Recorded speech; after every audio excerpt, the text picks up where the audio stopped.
Hi, welcome back to the second part of the video. And here we're going to talk about the continuation.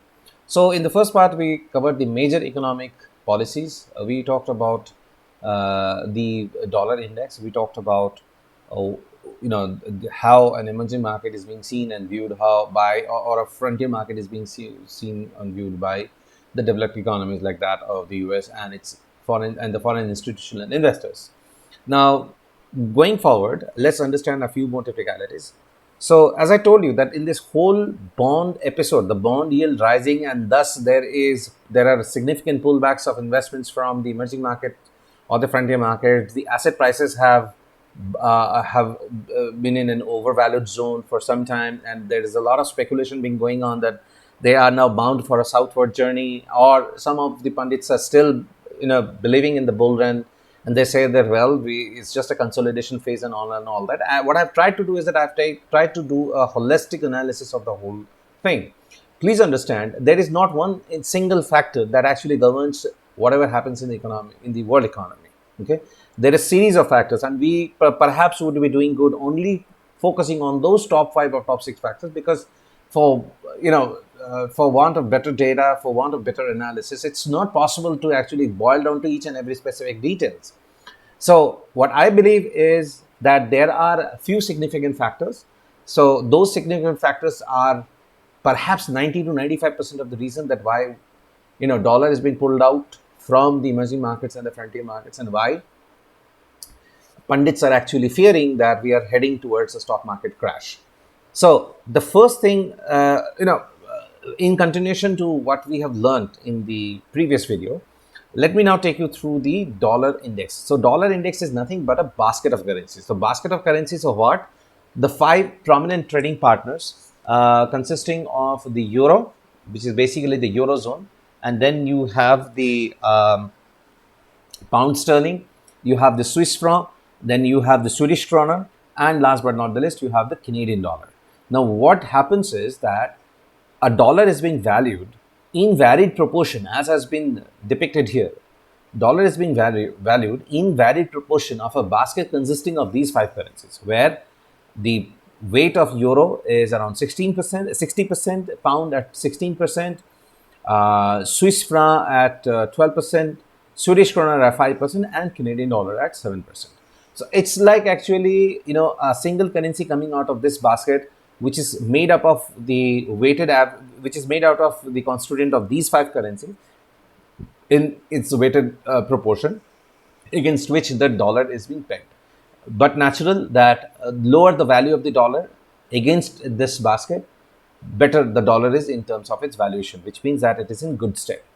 And higher the value of the dollar against this currency, that would mean that the dollar is losing its momentum, if not value altogether. So for each $100 of this basket, if the dollar is hovering somewhere around 80s, very good, 80s to between 80 and 80, between 80 and 92, the dollar is supposed to be in a stable position. But any value over 94, the dollar becomes a bit of a question mark. Why? Because then the currency is the speculators world around, and the central bank world around, as well as in the Fed, they actually become oversensitive. They actually become a little more skeptic about what will happen to dollar. So the basic idea then is that there should be enough being done in the market so as to protect the value of the dollar. So it's but known. And on the other hand, what happens is that the emerging markets as well as the frontier markets, now these markets are significantly dependent upon the foreign institutional investors. As I mentioned before, that Nifty alone has 25% contribution coming in from foreign institutional investors. Most of them, bulk of them, majority of them are based on dollar itself. So the FIS had pumped in 173,000 crore of rupees in the last 5 months itself, which is highest in the last 25 years of existence of Nifty in Indian bourses. So that is significant. Now, what happens whenever the dollar loses value? Obviously, there is going to be certain oversensitive effect, there is going to be some overwhelming effect in the emerging markets as well, because these markets are ultra sensitive, and anything, if there is a trouble brewing in paradise, these markets will be the first to become vulnerable. It's not going to be US, it's not going to be Euro. They are actually going to be in some sort of discomfort zone. I'm not denying the fact, but more than that, countries like India, countries like Russia, or even the third world countries like that of Malaysia or Thailand, Bangladesh, Sri Lanka, these countries which are just about in the graduated to the position of frontier markets, they become ultra sensitive to dollar movement, because they're always in the fear, they're always in that the tipping point when the slightest fluctuation in the dollar value would lead the FIs pull out from their market, and the moment they pull out from the market will immediately start crashing down. Remember, I showed you the slide regarding the Vietnamese market, and I showed you the volatility of returns across this market. So why this volatility of return actually comes in? It is not only because that Vietnam is a frontier market. It is also because uh, much of its financial markets is dependent upon the foreign institutional investors bought by the dollar. Now, the moment they sense some trouble, they pull back the dollar. Immediately, that shows in the monthly return. So today dollar coming in, monthly return goes up next month. Tomorrow dollar goes down, monthly return goes down the next month. This is how it is. That is how this fluctuation is coming in. That is how the volatility is coming in. So that's why I keep on repeating the same thing, that the moment the dollar is in the market, or the moment dollar is out of the market, if that creates a lot of volatility, that speaks of the vulnerability of the market itself to the movement of dollar. India is no exception, as with the other emerging markets.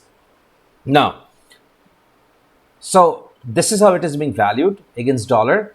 Now we also discussed about the so dollar. So this is what dollar index is all about.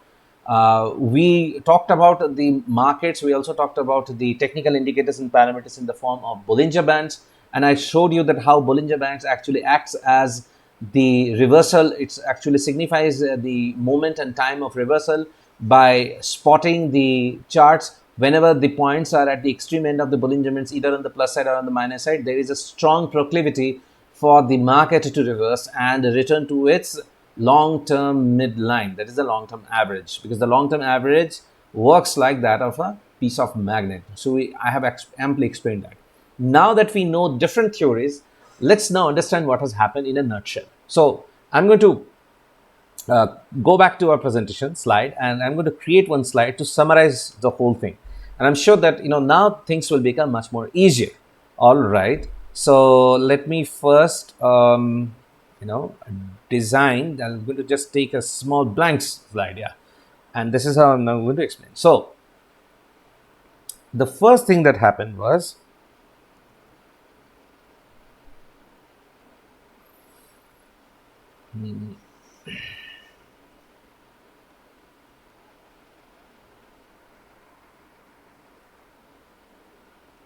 okay, so the first thing that happened was that we had the at the time of crisis. At the time of crisis, the Fed had pumped in cheap money.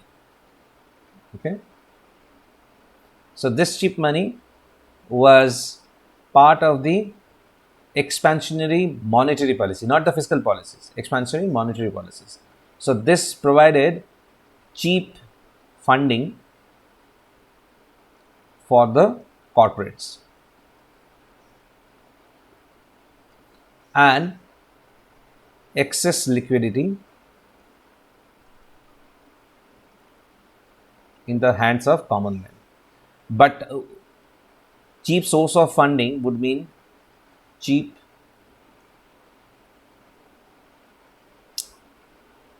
cost of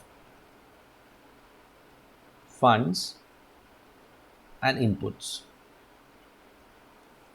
Excess liquidity, but this excess liquidity could not be spent in the economy. Why? Because there was lockdown. No real spend. right? So the vacation had to be postponed, the car could not be purchased, etc., etc. So what in turn happened was the excess liquidity that was there, that went into the capital markets. Why it went to the capital markets? Because savings, already because the interest rates were so low, savings would not have yielded much, and that was definitely not the program, that was definitely not what the Fed wanted. Okay. And second is that why these retail investors actually pumped their money into the stock market is because they followed the domestic institutional investors as well as the foreign institutional investors. Now these new entrant to the market, the retail one, they are being now called the Robin Hooders. Okay. All right. So now as far as this FIs are concerned, this FIs again with the plush money that they had, they started also investing into the emerging markets, the frontier markets. Okay. So that is how Nifty soared from 7,500 at its lowest to 15,500, I believe. And all of this had happened in less than 12 months. This spectacular growth has come. Okay. Mind you, the similar kind of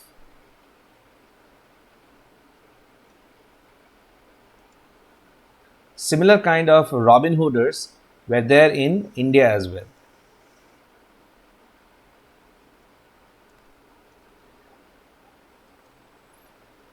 But they didn't have Robinhood as their trading platform. Instead, they had Zerodha. Okay. So the FIIs, they pumped in the money in these markets. That propelled, that boosted confidence in retail traders. They also booked in the money, and now it is at, that led to the PE at 41 in Nifty. Nifty PE 41 means it is highly overvalued.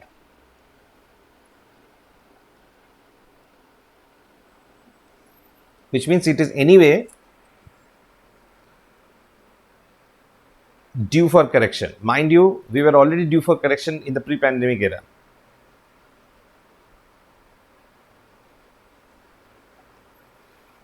So now the third aspect that was happened was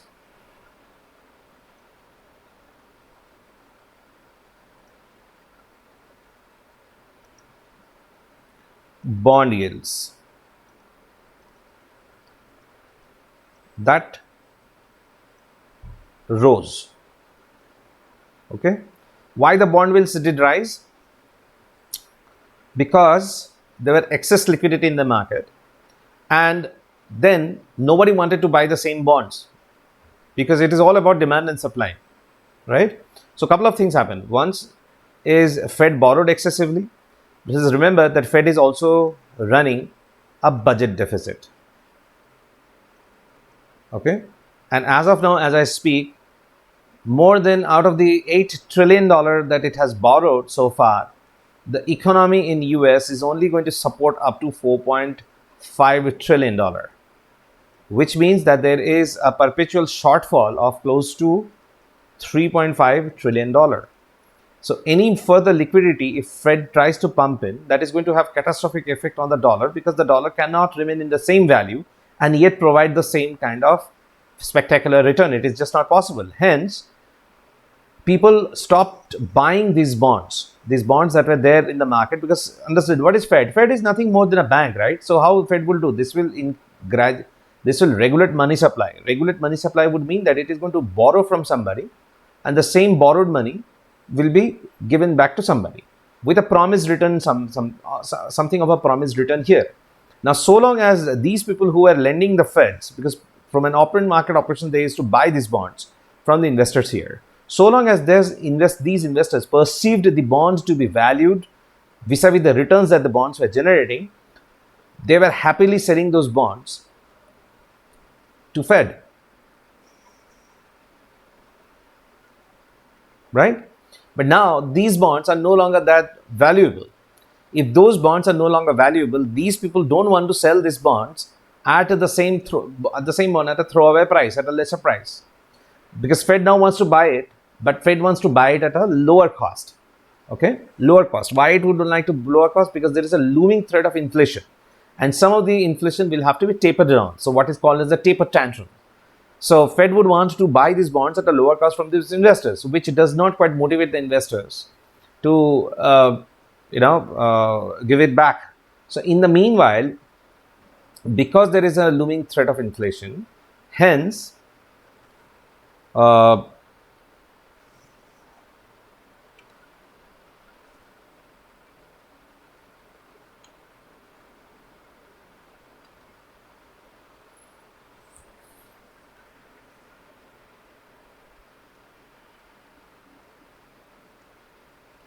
because this inflation was coming in, this inflation would have meant dollar devaluation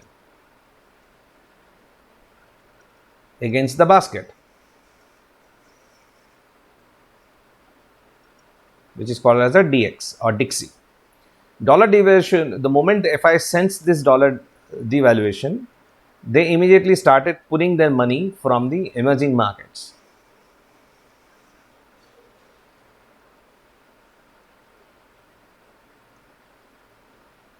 Because now what happens is, if they bring the dollar back home, the reserve goes up, riskiness of dollar comes down,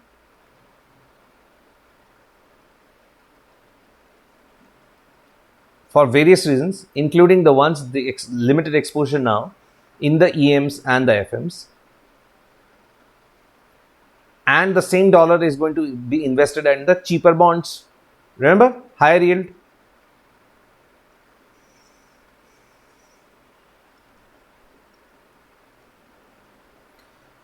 So the moment this dollar is invested back in the higher yield by the FIIs, the inflation will gradually start coming down. Inflation gradually will start coming down would mean the DX would stabilize. DX stabilizing means the cycle repeats. Okay, so this is the whole thing. I tried to summarize it in a couple of slides. It's a difficult subject. It's a difficult topic area, I know. Many of you may not be appreciative of the video. I'm going to come out with the Hindi version of this video as well for my audience in India, and for them to understand it in a much more simpler mother tongue of theirs. But this is how the whole thing is. And let me just conclude this by saying that this is not the be all and end all, and this is not a perfect science, and this is definitely not a perfect theory that I put forth. It's only some of the factors, some of the reasons which economists do argue, economists do prophesize, and they theorize that this has happened because it is obvious, which almost say 80 to 90% of the cases is being found logical and suitably justified. Now, going forward, what will happen, really speaking, frankly speaking, nobody can say for sure. Nobody can say with 100% confidence. But by the look of it, what it seems like, the market is definitely due for a correction, if not a full-scale precipitous fall back to the 12,000 levels of Nifty. That could be somewhat of a remote possibility. When it is likely to happen, well, again, nobody can tell. But I believe that second half of this year onwards, you will see a drastic and dramatic turn in the stock market. It is but natural for sure that the trend angle at which Nifty was growing at 69 degree of trend angle upward, it was almost like a vertical upswing that cannot continue forever. It's understood. It's no rocket science, which means that the spectacular growth that we had witnessed in the last 6 months in Nifty, that is not going to last forever. That's not how we are going to grow. That's anyway due for correction. We were anyway due for correction in the pre-pandemic area. Even if you consider that the growth on a month basis of almost 8 to 10% every month, if you believe that that's going to continue forever, then you're obviously living in a fool's paradise. That's not going to happen. That has never happened. Somewhere there is going to be fault.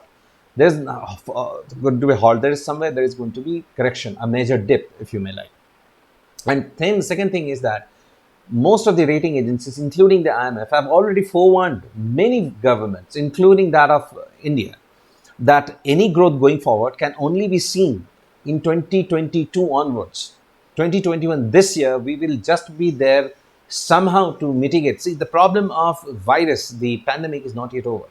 COVID-19 is still very much among us. And even though the vaccine has rolled out, there's only that much, and we have just scratched the tip of the iceberg. The millions of people are waiting to be vaccinated, and hence this full year I see that somehow we are in a position, we will stabilize ourselves to be in a position to combat this deadly virus. Hence any real growth in the real terms is going to only come in the next year onwards. But what has happened in the capital markets? The capital markets, by its very nature, is always forward looking, which means that they would have already priced what would have happened 6 months down the line.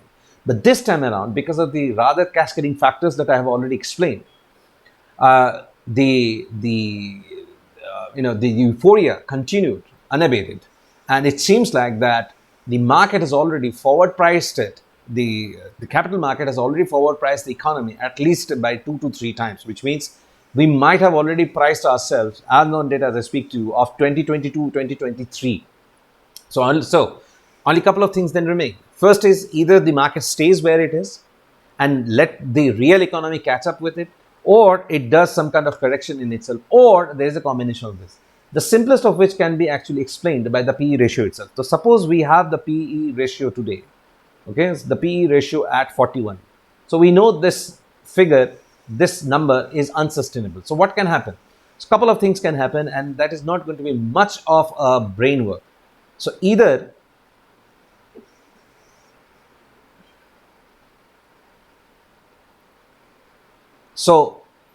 three things can happen. First, there is no change in the real earnings, yet the price correction takes place. Automatically, the PE ratio is going to come down. Second, there is no change in the price, yet the earning goes up, real earning goes up, so economy is in good state. So the denominator being more, again the PE ratio is going to come down. And the third thing, both happens, which means that the price comes down and the real earning also goes up. So the numerator coming down, denominator going up, again the PE ratio is going to come down. So this overheat zone somewhere has to peter down. We cannot run like this. We have to peter down. Okay. So if you do not believe me still, I suggest that you just look at the stock market's performance in the last month or so, in the last 30 days or so, what it has actually done. In the last 30 days, again for all of your understanding and stake, let me just put it in this way. All right. So in the last 30 odd days, the stock market, practically speaking, this is first candle. So if you go back like this, so we have not grown anywhere. We have just not grown anywhere. We have, in fact, remained just as where we were in, let's say, 2102. Okay, so the last 1 month, yeah. So we have just, we were at 14,757, and we are now 14,984. Let's say about 15,000. So just 250 points is what we have actually gained in the last 30 odd days. So that speaks volume of what has been the performance. So my sincere advice to you, all of you, is that please don't take this video as any sort of investment recommendation or idea or anything like that. But my own understanding, my own study, my own hunch tell me that we cannot expect the same kind of spectacular growth as we have been in the last year or so. So if you're already in profit, exit your long positions, and wait for the P ratio to come down a little, market cool off a little bit, and then perhaps find an opportune time to re-enter the market. But by all means, I don't see the market going to grow from here. It's not going to happen. Okay. Thanks a lot for being patient. And I'm going to come out with the Hindi version of this video very soon. Be patient. Thank you.